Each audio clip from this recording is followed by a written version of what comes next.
We're going to start learning our chord voicings from here with a simple voicing. And step by step, we're going to introduce more complexity until we end up here at my favorite voicing. And I'm going to break them down step by step, applying them to the song Misty so that you can play along. So let's get started with the Bud Powell voicing. Bud Powell used to play these 2-note voicings in his left hand like this.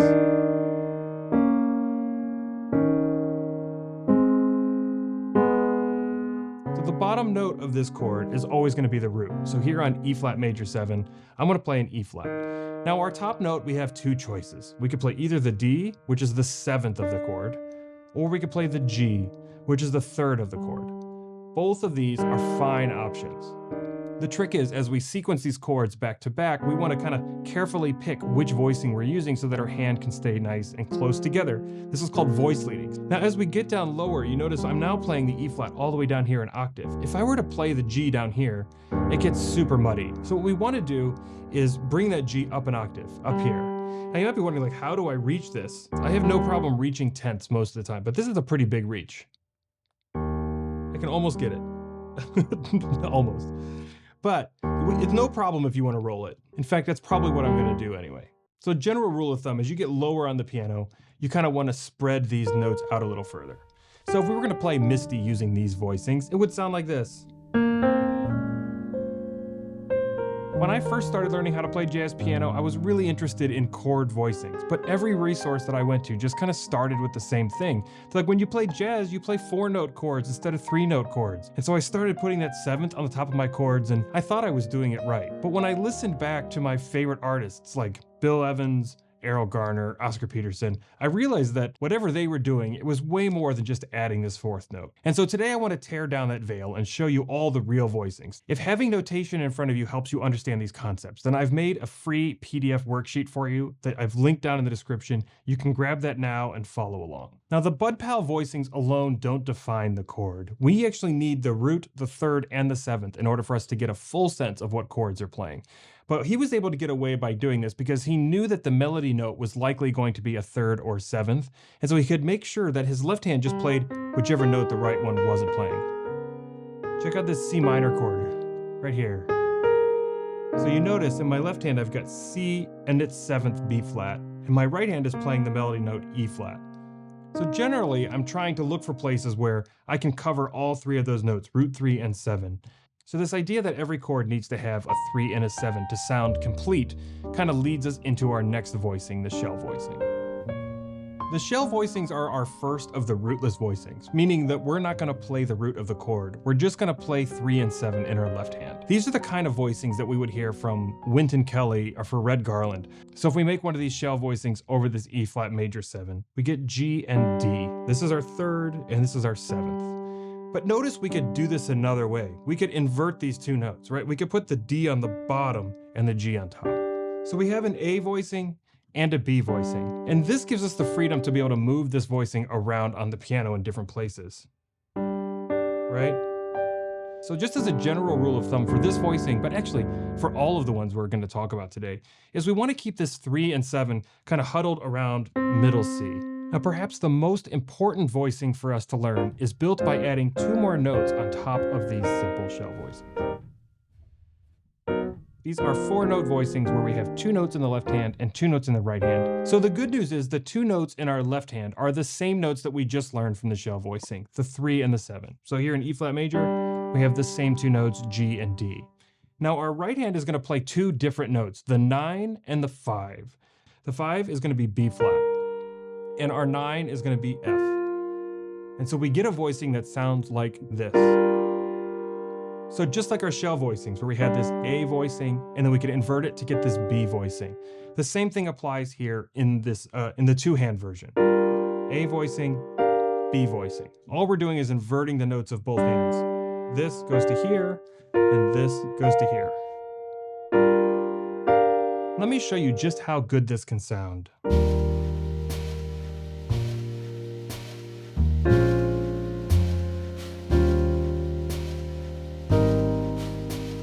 Now there's a lot that we need to go into to understand this voicing. There is a really useful shortcut that I teach for finding these voicings in an instant and that I've never heard anybody else teach before. And over dominant chords, we have lots of options to add color and alterations, like this. There are some really nice moves that we can play over a 2-5-1. Now, I could spend hours showing you everything that I know about these voicings, and the good news for you is that I've already done that. In my brand new Chord Voicings course, that's very hard to say, I have 14 videos specifically on mastering this voicing in all of the different contexts you need to know to play all the great standard. And beyond that, I have 35 lessons that go deeper on these and all the other voicings that we're talking about here today too. You can buy that course on its own for a one-time fee, or it's included in our Jazz Library membership, along with replays of all the live workshops we do every week, the comping course, all of our tune breakdowns, tons of other stuff. You can check all that out down in the description below. Learning how to play these voicings with true mastery is going to unlock so much for you, including this next voicing played by Oscar Peterson. So Oscar Peterson would play his voicings in his left hand like this.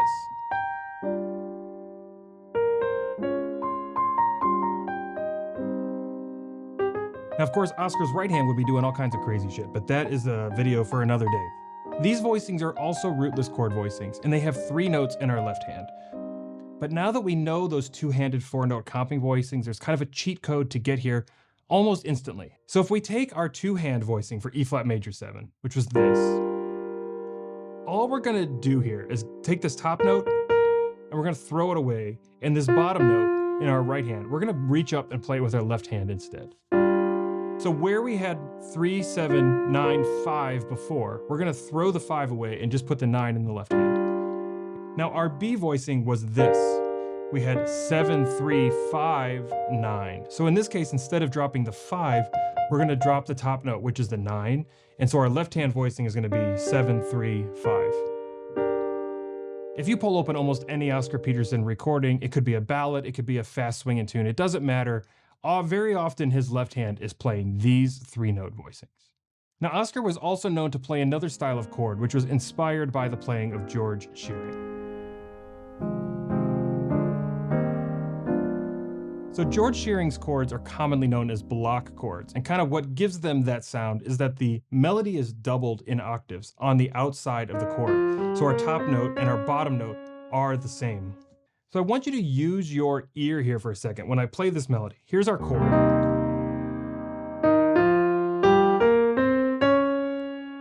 You hear some of those notes are kind of resolved and consonant, and some of those notes are more dissonant, or they have more tension in them. Hear how that note wants to go here? So being able to recognize the natural tension and release built into the melody is a key for getting these block chord sounds right. So when we're playing a note in our melody, like the E flat that is resolved, we're gonna just fill in the notes with the notes of that chord, E flat 6. Notice I'm playing them all in my right hand, and my left hand is just playing one note. Now in the next chord on the F, we said this one was in tension. So instead of playing notes from E flat 6, we're gonna play an F diminished chord. Just whatever diminished chord is named after the melody note is fine. So you hear how this chord itself has the same tension built into it that the melody does. Resolved, tension. Now we need to resolve that tension with the melody. So we're gonna play E flat 6 because that note is resolved. Now our B flat also is resolved, so we'll keep the E flat 6 notes in there. Now when we get to C, we said our C was one of those tension notes. So our tension note is going to be a diminished chord, a C diminished chord. And then when we get here to B flat, we're gonna be resolved on that B flat minor chord. Okay. I've heard other people teach this to say that if your melody note is a chord tone, then you fill in the chord with the chord. And if your melody note is a non-chord tone, then you fill it in with the diminished. I think that can lead us astray sometimes though, because let's look at our situation here. Our melody note C, we said was tension, right? That's going to the B flat minor chord. It wants to move us to B flat minor. But we're still technically on a C6 chord, and so you can see that C as a chord tone. But if I listen to the melody just using my ear, that is definitely a note that has got movement in it that needs to be resolved here. Now, if you're as big of a jazz nerd as I am, which would be quite a feat, by the way, you might know what our next chord is going to, what our next voicing is going to be. It's called drop 2. This is the kind of sound that we would hear Bill Evans play.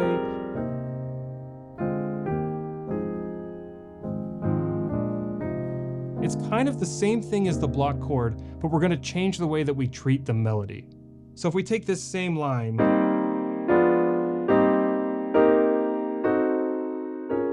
remember with our block chords, we doubled up the melody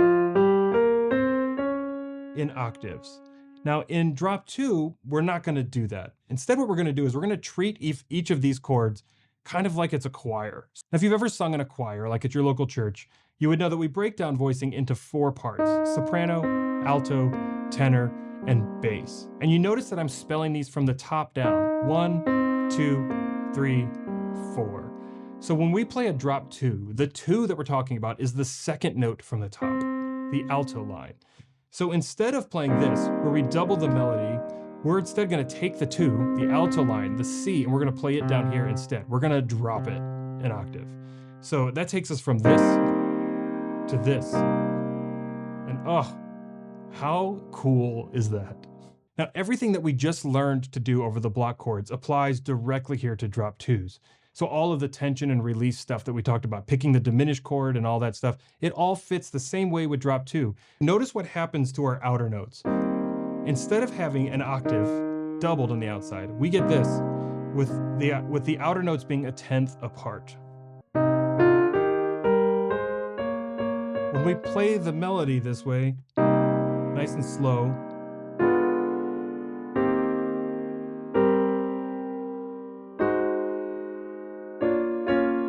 we get that really colorful version of that melody. One of the main struggles people have when they learn drop 2, and this definitely was my struggle too, is that I was too much thinking. I had to think about what the 4 notes were and which note was the second one and drop it down, and trying to do all that in real time was way too much. What ended up unlocking this for me was just being able to recognize that 10th on the outside. By doing that, I really only had to worry about which note my left hand was going to play. Now, as we move into the intermediate voicings, we're going to take these shells, these block chords, the 3-note rootless voicings that we just learned, and we're going to build on top of them.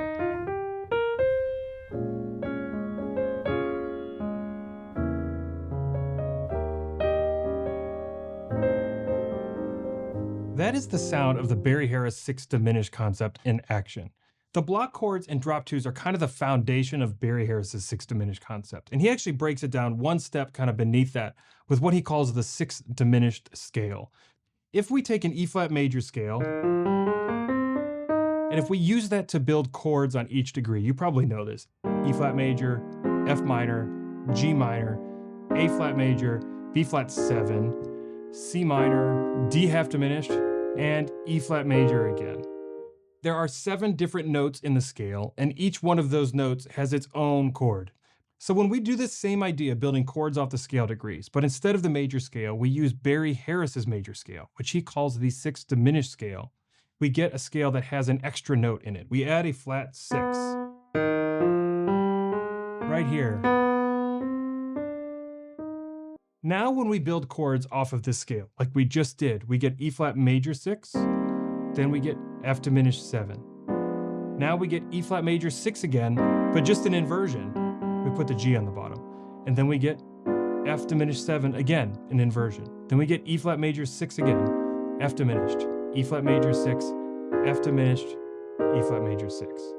So we don't have 7 different chords like we had before. We actually only have 2 chords. So when Barry Harris looks at the MISTI lead sheet and sees E-flat major 7, he knows that he has options for how to play that E-flat major 7, where it could either be completely resolved, or he could put in a ton of tension. And then of course that tension could move to the resolution if he wanted to. I'm simplifying this so much, but the main thing to take away is that with George Shearing and the block chords, he had the 6th chord or the diminished chord. But with Barry Harris, he's bringing those things together as one thing that has movement inside of it. Now maybe you see why I made this the first of our intermediate voicings, because it's pretty tricky. There's a lot of options. There's a lot of freedom for what you can do with this. I recommend that you experiment with these by taking a fully resolved chord and maybe just moving one of the notes to the nearest diminished note and back, and then move a different one. Then move two of them, move three of them, move two that are not adjacent to each other, and just kind of get all these different sounds into your ear. Barry innovated on this idea so much, honestly, I'm just barely scratching the surface. There's like 7 or 8 more videos on this channel. There's a playlist up here. You can go over there and you see all the different stuff that I learned from his workshops. The next voicing I want to look at is the same notes as our 4-note comping voicings, but we're going to rearrange them in a way to play them all with one hand.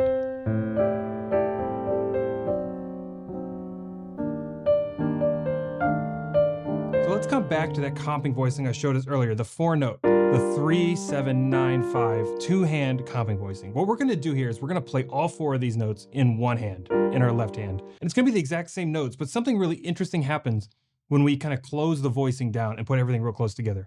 We get this chord. So look here, we've got the 3 and the 7 from before, the 9 and the 5. I'm taking the 9 and I'm putting it down here. And I'm taking the 5 and I'm putting it down here. So now I get this. That's our A voicing. And of course we have a B voicing of this too. That sounds like this. This is really useful for all kinds of playing, but especially when you're playing ballads or something at a little bit slower tempo where you have the time to appreciate the richness of this sound. Now, all of these voicings have tension in them. The major chords, the minor chords, the dominant chords, all of them have some kind of tension. And in jazz, we love that tension. We're satisfied by the dissonance. That dissonance comes from these 2 notes. The fact that these 2 notes are just a second apart, they're right next to each other. Those 2 kind of clash in a really nice way. When you put that together, it sounds so good. Let me put the root on the bottom, actually. Oh, yeah. It sounds so good. But even if we look at a minor chord, like the next one in Misty, B flat minor 7, we have the same thing, right? We have these 2 notes. They have that, really nice colorful tension. Now, especially when we get into the dominants and the altered dominants, we're going to end up with these voicings that have a lot of tension in them. But that's the whole purpose of a dominant chord, right? Is to create more tension that we're going to release. And again, notice in this voicing, these 2 notes are clustered together, creating that kind of dissonance. I want you to keep this cluster in mind, because in a couple voicings from now, we're going to talk about the Kenny Barron voicing, and this cluster is the whole key to what makes it magical. And when we start to actually put this into a tune, it can be quite difficult to do. For most of us, our left hand is our non-dominant hand. We've got 4 notes that we're playing, and we're moving to a chord that has 4 different notes. So our left hand has to kind of do a lot of finagling around, and it can be quite challenging to do. E flat major 7, B flat minor 7, E flat dominant, to A flat major, to A flat minor, yeah, to D flat 7. You see what I'm talking about? Beyond just finding the 4 notes, there's actually a lot of just mechanical difficulty in finding those chords and moving to them smoothly. But oh, it sounds so good.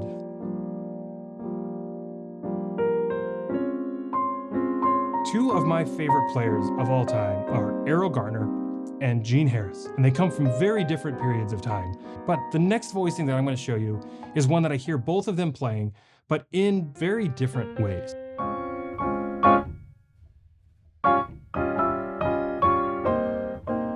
I kind of call these voicings shout chorus voicings. I'm not sure that's the best name for it. It's definitely the kind of thing that Gene Harris would play during a shout chorus, but it's not the only way this gets used. But here's basically what happens. You get this big, fat sound.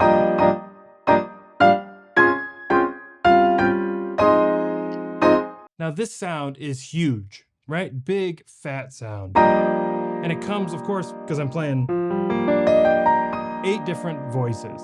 So what I'm doing here is I'm playing 2 different voicings at the same time, 1 in each hand. So our left hand is playing one of our rootless voicings, like this E flat major 7 rootless we've been playing this whole time. You could play the 4-note version, or if you wanted to, simplify to a 3-note version. The right hand is playing block chords.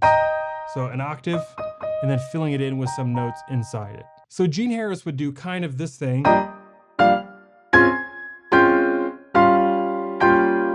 Except he wouldn't suck at it. But where he's locking his hands together in the same rhythm. Now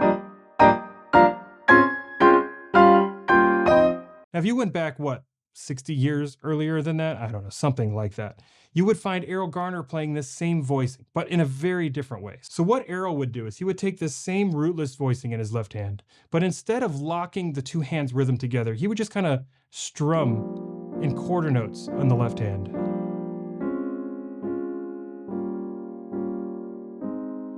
And then his right hand is going to play the melody or solo or whatever in those block chords.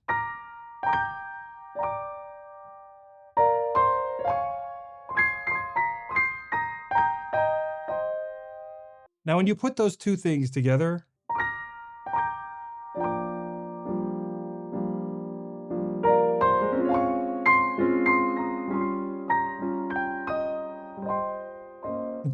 Errol would roast me so hard right now if he could hear me trying to do this. We can simplify this idea to just play 3-note rootless voicings in our left hand, not the 4-note, just 3 notes. And in our right hand, instead of playing the block chords, we're going to just play an open octave. So I'm going to pick the third of the chord here and just play an octave. Notice how hollow this sounds. This kind of hollow sound that's very bright up here in the top end of the piano is perfect for playing in a big band. And the reason you want it to be hollow is because you have other instruments. You got the whole horn section that's going to be filling in all the chord voicings nice and dense here in the middle range. So we want to kind of live higher up here on the piano and leave space for that. So if the band were playing a 12-bar blues in E flat,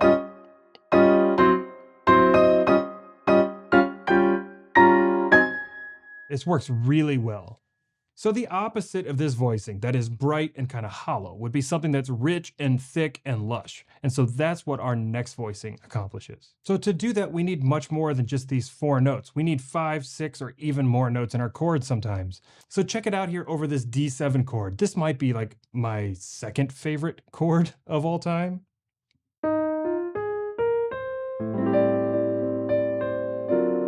Yeah. So there are 6 notes. D, F sharp, C, F natural, B flat, and then D on top. The only note that's doubled is the melody note.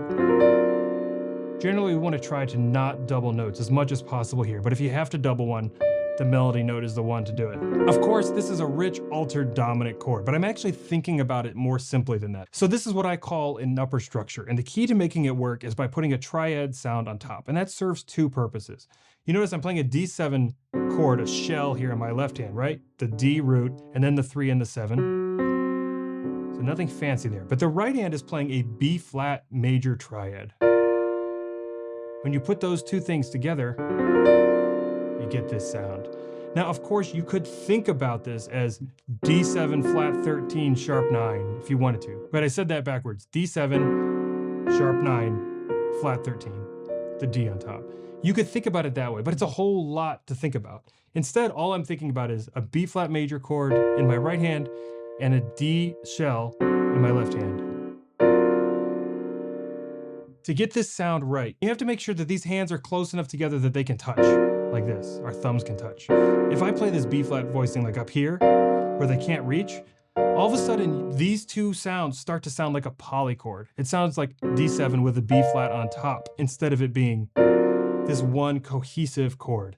Now, I chose to show you this chord with the B flat chord on top, and a big reason for that is because the melody note is this D, and it fits really nicely into this B flat chord. But that's not the only option. I could have also played E flat minor. I could have played B major. I could have played E major. There are so many different situations where we use dominant chords that it is a pretty deep topic to know which of these chord voicings to use in what situation. I have to kind of build out a menu of options for you to pick from.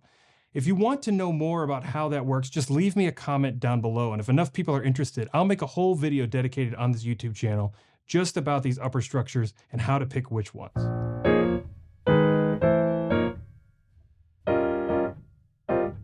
All right, so at this point, we come to a pretty sharp turn in the road. We're gonna do something completely different. Everything that we have done up to this point has been on this idea that we build chords by stacking them in thirds, right? By triads, and then adding a 7th, and then adding our extensions on top of that. But if you were somebody like McCoy Tyner or Herbie Hancock, you would build these chords by stacking 4ths. And instead of stacking them from the bottom up, you would stack them from the top down.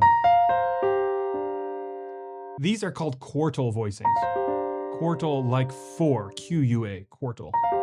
And we form these chords kind of based on what quality of chord we want to create. So if we're creating a major chord, we're gonna start with the root on top, and we're gonna literally come down just stacking fourths. A fourth below it, a fourth below it, 3 in my right hand, and then 2 in my left hand. So this gives us a C major sound. For a major chord, you could do the same thing, but instead of starting with the root, you could start with the fifth as another version of a C major chord. For minor chords, we do the same thing, but we just start with a different note on top. We're gonna start with the third. So if we're playing a C minor chord, our third is E flat, and we're gonna come down a fourth, down a fourth, down a fourth, and down a fourth. 3 in our right hand, 2 in our left. Now something interesting happens here. The voicings are all just stacks of fourth, right? There's really nothing different about it. Who is to say that this chord that is C major, that has the root on top, is any different than F major with the fifth on top, right? It's the same voicing. And with that in mind, you could also make the C the minor third of a chord, which would make this A minor, right? So these voicings are actually shared across different chords in different situations. Now I know what you're thinking. What about dominant chords? So let's look at a C7 chord. The dominant chords are essentially the same as the major chords with one kind of small but really important difference. We're gonna come down, let's say from the root, C, G, D, stacking fourths from the top. But now for our left hand, we're gonna play the 3 and the 7 of the dominant chord. So that would be E and B flat. So we're no longer stacking fourths down here, right? This is a third, and this is a tritone. Just like we did on a major chord, we could come from the fifth also. So down fourths, now we're gonna stack 3 and 7 on the bottom, 3 and 7. Now in this case, our 3 happens to be a fourth below anyway, but we're still playing that tritone underneath it.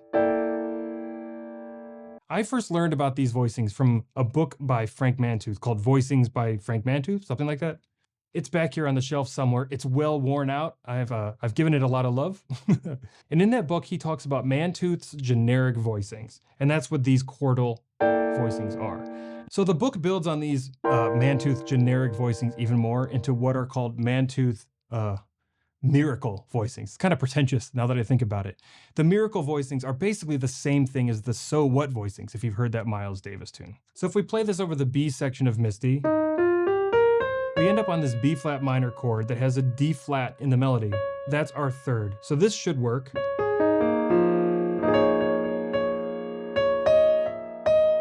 Okay, now we have an A flat major 7 chord. So we gotta fill the melody in. We gotta have big hands. But maybe, you know, one of our friends is singing the melody. Give us a break. They're really nice, modern sounding voicings.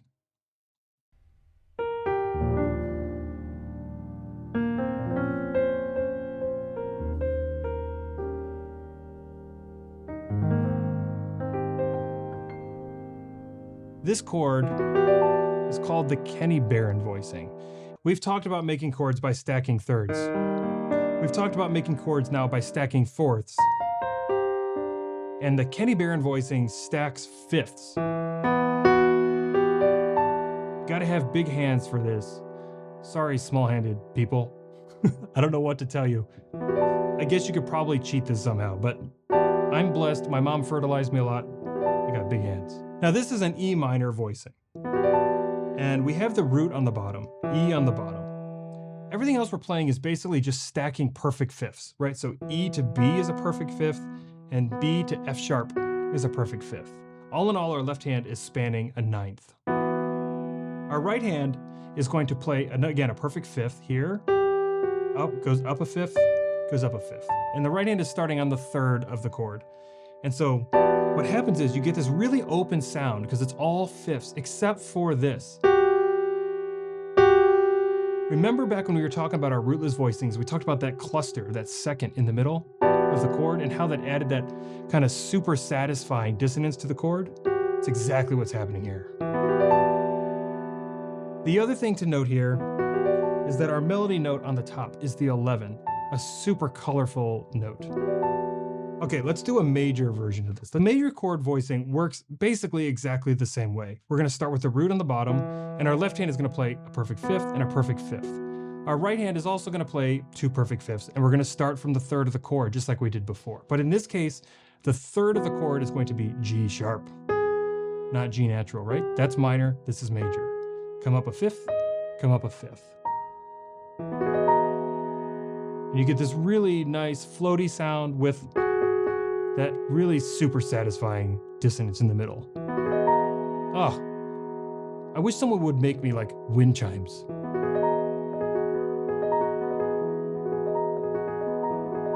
I could do that all day. So if we were gonna play Misty using this Kenny Barron voicing, listen to just how freaking cool this sounds. This is gonna be tough.